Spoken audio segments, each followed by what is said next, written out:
Hello everyone. आज हम chapter शुरू करने जा रहे हैं अकाउंटिंग फॉर पार्टनरशिप फर्म्स।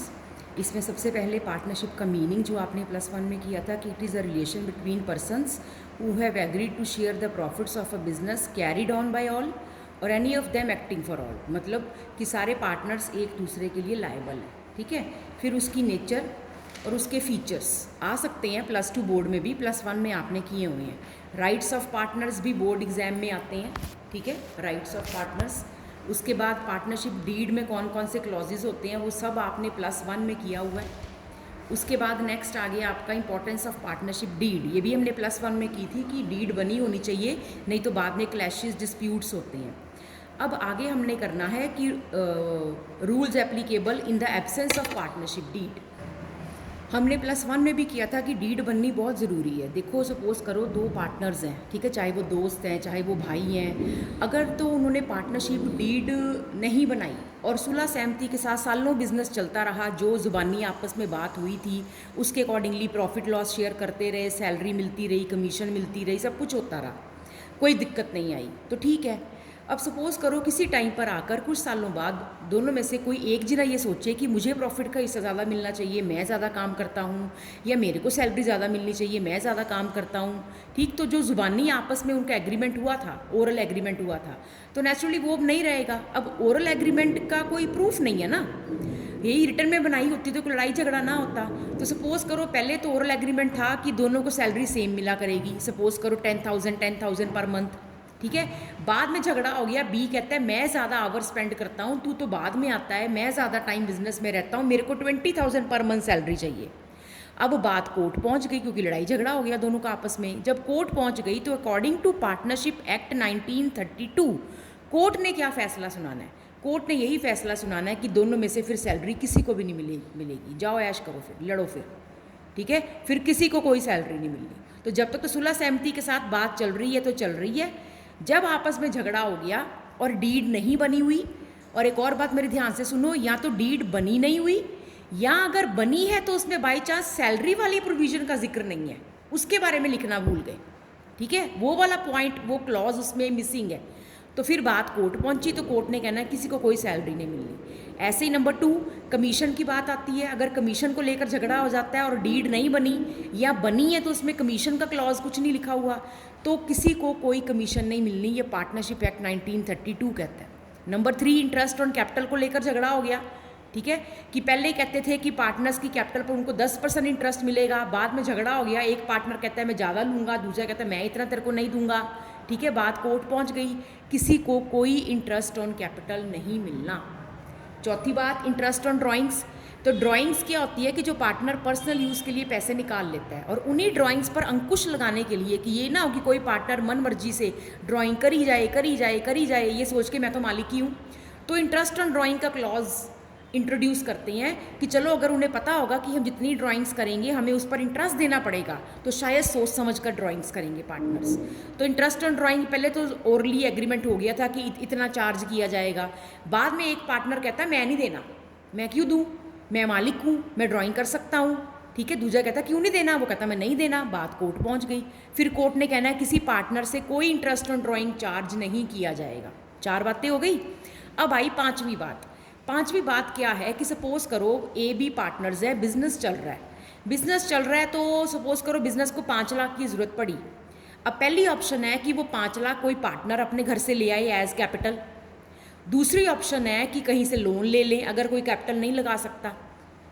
पहली ऑप्शन है कि पार्टनर कैपिटल लगा दे, दूसरी ऑप्शन है कहीं से लोन ले लें, तीसरी ऑप्शन दोनों में से एक पार्टनर कहता है ठीक है मैं 5 लाख दे दूंगा, पर मैं ये पैसा कैपिटल मानकर नहीं दूंगा, इस 5 लाख के लिए आप मुझे ओनर मत समझो, ये मेरी कैपिटल नहीं आई समझो, ये समझो कि मैंने 5 लाख का बिजनेस को लोन दिया है, और अगर ये मैंने लोन दिया है तो मुझे इस पर इंटरेस्ट भी चाहिए।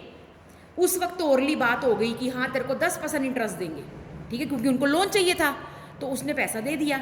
बाद में जब इंटरेस्ट देने की बारी आई तो दूसरा पार्टनर कहता इतना इंटरेस्ट थोड़ी देना, इतना तो बैंक का भी नहीं है, हमने नहीं तेरे को इतना इंटरेस्ट देना। फिर लड़ाई हो गई, बात कोर्ट पहुंच गई।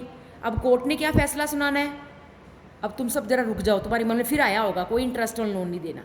इंटरेस्ट ऑन पार्टनर्स लोन का क्या रूल है कि अगर किसी पार्टनर ने फर्म को लोन दिया है तो या तो सुलह सहमति के साथ जो इंटरेस्ट का रेट डिसाइड हुआ है वो मिल जाएगा, अगर सारे पार्टनर्स एग्री करते हैं, फिर चाहे वो 4% हो, 5% हो, 14% हो, जो एग्री हुआ आपस में, फिर तो वो मिल जाएगा अगर सारे सहमत हैं उतना इंटरेस्ट देने के लिए।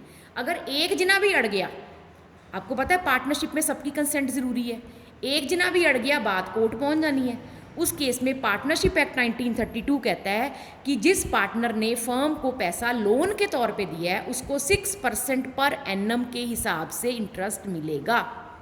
अब 6वां पॉइंट, बड़ी सुलह सहमति के साथ बड़े सालों से प्रॉफिट बट रहा था दोनों पार्टनर्स में, ठीक है। सपोज करो कि ए को ज़्यादा मिला करता था, सपोज 70% और बी को 30%। मे बी ए ने ज़्यादा कैपिटल लगाई होगी, कोई कारण होगा, मे बी ए बड़ा भाई होगा, मे बी ए ज़्यादा देर तक बिजनेस में बैठता होगा, बीच शायद दोपहर ही शाम को आता होगा, कारण कोई भी हो। तो बड़ी सुलह सहमति के साथ 70:30 की रेशो में बट रहा था। कुछ सालों बाद बी ने सोचा अब तो मेरे को भी बड़े साल हो गए, मैं भी इतने साल से बिजनेस में आ रहा हूँ, मेरी वजह से भी कस्टमर आते हैं, मैं भी इतनी मेहनत करता हूँ, ठीक है, तो मैं तो बराबर लूँगा।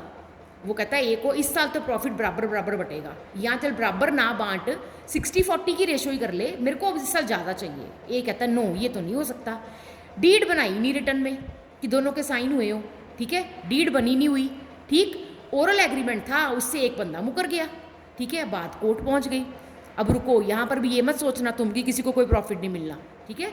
तो यहाँ पर पार्टनरशिप एक्ट 1932 क्या कहता है कि अगर तो डीड बनी है, डीड में जो मेंशन्ड है और डीड पर नेचुरली पार्टनर्स के साइन है, फिर तो उतना ही प्रॉफिट बटना था, फिर तो वो मुकर ही नहीं ना सकते।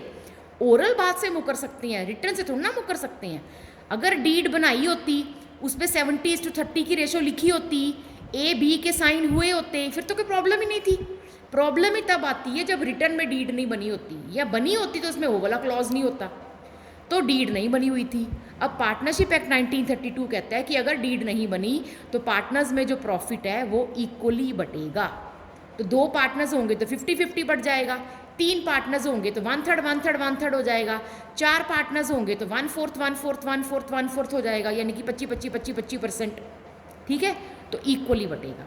तो ये वो रूल्स लिखे हुए हैं, ठीक है। Sharing of profit equally, interest on capital not paid, interest on drawing not charged, interest on loan या advance by partner 6% per annum, remuneration means कोई भी तरह की सैलरी कमीशन एक्सेट्रा, ठीक है, तो कोई रेम्यूनरेशन किसी को पे नहीं होगी। और ये रूल तो आपने +1 में ही किया था कि कोई भी नया पार्टनर आपने बिजनेस में एडमिट करना है वो बाकियों की कंसेंट के बिना एडमिट नहीं हो सकता। ये रूल्स आपने याद करने हैं, इसके बेस के ऊपर आपको 1 मार्क का क्वेश्चन आ सकता है। अब ये है पार्टनर्स की लायबिलिटीज, ठीक, और उसके बाद है कुछ प्रोविजंस। अब पेपर में आपको सेक्शन 30, 31, 32 कह कर ना पूछ ले कि सेक्शन 30 की क्या प्रोविजन है, 31 की क्या है, 32 की क्या है, तो ये थियरी आपने याद करनी है, ठीक है। मैंने आपको थियरी नहीं करवानी, मैंने आपको सम्स करवानी है। थियरी आप पढ़ लो, कोई डाउट हो तो मुझसे क्लास में पूछ लेना। उसके बाद नेक्स्ट एक इलस्ट्रेशन करते हैं, जैसे कि Ambrish, Lalit and Charu are partners in a firm without a partnership deed. Ambrish contributed more capital than other partners and demands interest on capital at the rate of 10%. But Lalit and Charu do not agree with him. How will the matter be resolved? अब एम्ब्रिश कहता है कि मैंने ज़्यादा capital लगाई है, मुझे 10% के हिसाब से इंटरेस्ट चाहिए, बाकी 2 जने मान नहीं रहे, डीड बनाई नहीं हुई, अब क्या होगा, ये मैटर कैसे सॉल्व होगा? तो interest on capital is not payable to partner, तो उसे फिर कोई इंटरेस्ट नहीं मिलेगा। अभी हमने यही किया ना। नेक्स्ट है ललित, आप ये लाइन लिखोगे कि अकॉर्डिंग टू पार्टनर, ये लाइन आपने लिखनी है, according to Indian partnership act 1932 no interest on capital will be given to partner. ये एक्ट का नाम आपने मेंशन करना है। ललित कहते ज़्यादा टाइम डिवोट करता है बिजनेस में और वो कह रहा है मुझे 5000 पर मंथ की सैलरी दो, पर एम्ब्रिश और चारू मानते नहीं इस बात को। वो कहते हम भी तो आते हैं, वो कहता है मैं ज़्यादा टाइम आता हूँ, मेरे को जो प्रॉफिट का हिस्सा मिलना वो तो मिलना ही है, मुझे एक्स्ट्रा सैलरी भी दो, पर बाकी 2 पार्टनर्स नहीं मान रहे, डीड बनी नहीं हुई। अब आप सोचो क्या होगा, remuneration is not payable to partner. क्यों? अकॉर्डिंग टू पार्टनरशिप एक्ट 1932 अगर डीड नहीं बनाई तो किसी को कोई रेम्यूनरेशन नहीं मिलेगी। अगला है कि चारू ने जो लोन दिया है वो उसके ऊपर 12% इंटरेस्ट मांग रही है। अब आपको पता है कि अगर डीड नहीं बनी तो उसको इंटरेस्ट कितना मिलना है, 6% पर एनम के हिसाब से, यानी कि 50,000 का 6%, उसको 3,000 का इंटरेस्ट मिलेगा। नेक्स्ट है एम्ब्रिश ने विड्रॉ किए, मतलब ड्राइंग्स की है 10,000 पर्सनल यूज़ के लिए। ललित और चारू चाहते हैं कि इंटरेस्ट ऑन ड्राइंग उससे 10% चार्ज किया जाए।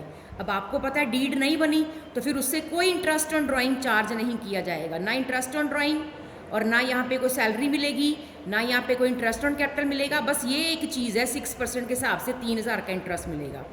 कहते हैं profit before taking into account any of the above claim was 50,000। इनमें से कोई भी क्लेम अभी कैलकुलेट नहीं किया, उससे पहले का प्रॉफिट 50,000 है at the end of the year, first year. Ambrish demand share of profit in capital ratio. Ambrish कहता है मुझे मेरे प्रॉफिट का हिस्सा दो, चलो वो तो उसको मिलेगा ही, पर वो कहता है वो कैपिटल रेशो में होना चाहिए। अब एम्ब्रिश ऐसा क्यों कह रहा है, बड़ा चालाक है, क्योंकि एम्ब्रिश को पता है उसकी कैपिटल ज़्यादा है। पहली लाइन क्या थी, Ambrish contributed more capital than other partners. तो अगर कैपिटल रेशो में बटेगा, सपोज अगर एम्ब्रिश की कैपिटल 3 लाख है, दूसरे की 2 लाख है, उसकी 1 लाख है, तो नेचुरली 3:2:1, तो उसका तो 3/6 हो गया ना। सपोज करो दी नहीं हुई सम में, मैं वैसे कह रही हूँ, तो 3/6 हो गया ना, तो हाफ प्रॉफिट तो उसका किले का हो गया। इसीलिए कह रहा है कि प्रॉफिट दो मेरे को मेरा हिस्सा और बांटो भी कैपिटल रेशो में। तो नेचुरली जब डीड नहीं बनी तो कैपिटल रेशो में क्यों बटेगा, प्रॉफिट तो इक्वली बटेगा। ठीक है, अब 5th पॉइंट का आंसर क्या होगा, प्रॉफिट आपका 50,000 है, क्लेम 1, 2 और 4 तो देना नहीं, बस ये 3,000 का इंटरेस्ट देना है। तो 50,000 में से 3,000 माइनस किया, बाकी बचा 47,000। इसका 3 हिस्से करेंगे, तीनों पार्टनर्स को मिल जाएंगे। और लास्ट है, ललित कह रहा है कि मेरे बेटे को भी पार्टनर बनाओ, और चारू ऑब्जेक्ट कर रही है। ठीक है, तो क्या वो आ सकता है, तो नेचुरली एक भी पार्टनर अगर प्रपोजल को नहीं मान रहा तो सबकी कंसेंट के बिना कोई नया पार्टनर बिजनेस में नहीं आ सकता। Therefore Inder can not be admitted, Inder उसके बेटे का नाम है। तो ऐसे आपको ये सारे पॉइंट तो नहीं, पेपर में कोई 1-2 पॉइंट आ जाएंगे, 1 या 2 नंबर में आपको ऐसे सम आएगा। ओके, थैंक यू बेटा।